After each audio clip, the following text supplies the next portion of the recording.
तिहिड़ी बासुली प्राथमिक और उच्च प्राथमिक विद्यालय नहांती शिक्षक गोटे कैंपस चली दुई गोटी स्कूल मोट छात्र छात्री संख्या होची 847 तेणु 22 जन शिक्षक शिक्षयित्री रहा आवश्यक किंतु अच्छा मात्र 12 जन से पुणी जड़े शिक्षयित्री को बदली कर बदली निर्देश आसवा पर स्कूल गेट्रे ताला मारी अभिभावक स्कूल 3 वर्ष हो स्थायी प्रधान शिक्षक नहांती एमतीक संस्कृत शिक्षक और इंग्राजी शिक्षक भी नहांती तेज तिहिड़ी ब्लॉक शिक्षाधिकारी छुट्टी प्रतिक्रिया मिल पारि ना हायर सेकेंडरी अच्छी सात सात मध्यरु से राति अधिया डीओ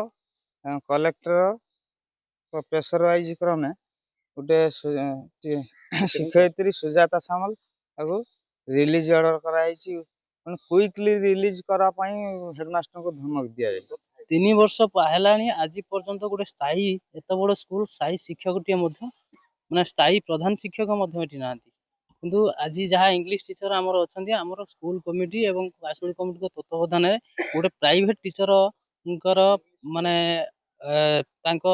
योगदान रे आज इंग्लिश पढ़ा जाउछि। स्थायी शिक्षयित्री नियुक्ति देवे बोली प्रतिश्रुति देले आउ सरपंच महाशय प्रतिश्रुति देले मंत्री के सहित कथा होईछि 3 दिन भितर आउ 3 जन शिक्षक शिक्षयित्री नियुक्ति देवे सेति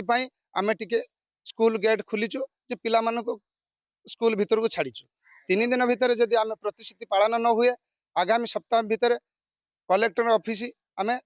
धारणा रे बसिबु आ कलेक्टर को दाबी पत्र 2 दिन भितर देबु सप्ताह पुरिले आमे धारणा राजरास्ता को ओलेइबु कलेक्टर ऑफिस रे धारणा रे बसिबु आम पुणी स्कूल गेट ताला पड़िबो।